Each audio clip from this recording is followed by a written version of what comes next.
let me ask you something. What if the biggest source of your suffering, all the stress, all the worry, wasn't your job or your past or even other people? What if it was something way, way closer to home? Well, we're about to dive into a really profound insight shared by three of history's greatest thinkers that points to exactly that. See, they all came to the same conclusion, which is both kind of terrifying and incredibly freeing. And it poses the big question for us today. What if your own mind is the prison that keeps you trapped and also the one and only key that can set you free? So, where does a radical idea like this even come from? Well, it turns out many of the world's wisest minds came to realize that the main source of our suffering isn't what happens to us. It's actually generated from inside our own heads. To help us unpack this, we're going to be guided by three incredible sages from India. And what's just staggering is that they were separated by huge stretches of time, but their core message was pretty much identical. First, you've got Adi Shankaracharya, way back in the 8th century, a true philosophical giant. Then, fast forward 1,000 years, and you have Swami Vivekananda, who brought these ideas to the global stage. And then, much more recently, Ramana Maharshi, a modern sage. I mean, three totally different eras, three distinct people, all pointing to the exact same truth. So, what was this incredible truth they all pointed to? Well, it gets right to the heart of the nature of your mind and the very essence of who you think you are. Ramana Maharshi put this super simple but really deep question at the center of everything he taught. I mean, we live our entire lives lost in this constant stream of thoughts, right? But we almost never stop to ask the most basic question of all. Who is this I that's doing all the thinking? And that question points to the first major insight. You are not the anger. You're not the worry. You aren't even that brilliant idea you had this morning. You are the silent, unchanging awareness that just witnesses all those things. Think of it like a movie screen. You're not the drama happening in the film. You're the screen itself, the space where the whole show unfolds, totally untouched. Now, Shankaracharya actually gave a name to this feeling of being a separate, little, isolated self. He called it Maya. It's like this grand illusion, a trick of the mind that makes us feel cut off from everything and everyone. But he said it's just that, a trick of perception. To make this idea really clear, he used a great analogy. Imagine your mind and body are like a clay pot. It looks like there's space inside the pot and space outside the pot, right? But what happens when the pot breaks? Do the two spaces suddenly merge? No, of course not. It was always one single continuous space. The pot just created the illusion that they were separate. And listen to how Swami Vivekananda boils down the practical power of this shift.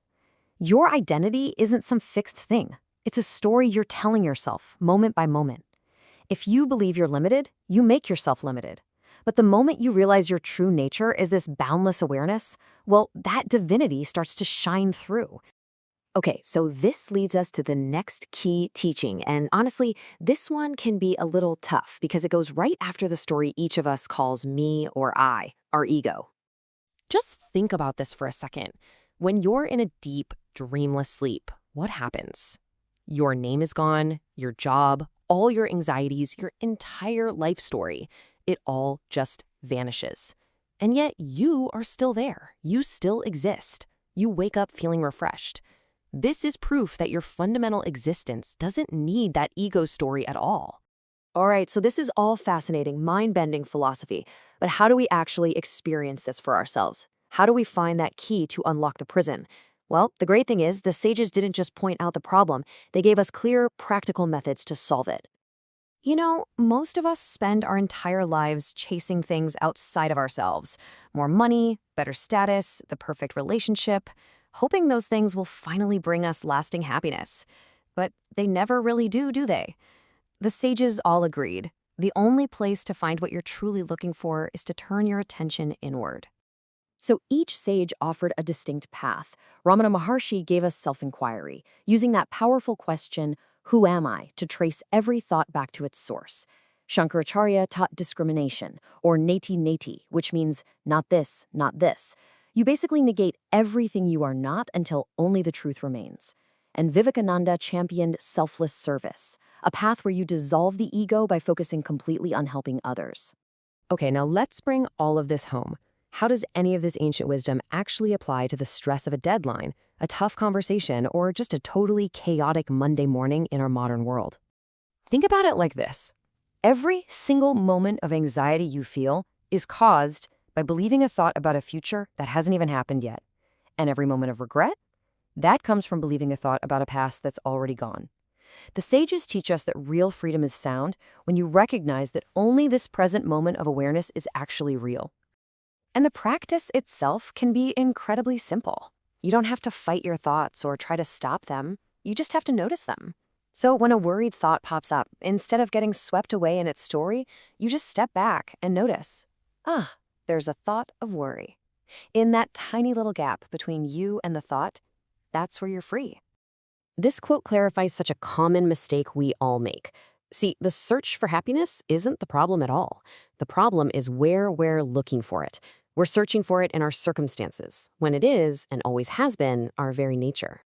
Maybe the most powerful way to think about this is with this metaphor.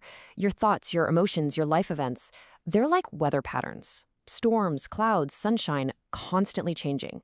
But you are not the weather. You are the vast, silent, ever-present sky in which all of it happens. And so we end not with an answer, but with the beginning of your own investigation. This isn't just some dusty philosophical question. It's a tool. It's a practice. It's a doorway. The most radical thing you can do today is to find a quiet moment and sincerely ask yourself this question.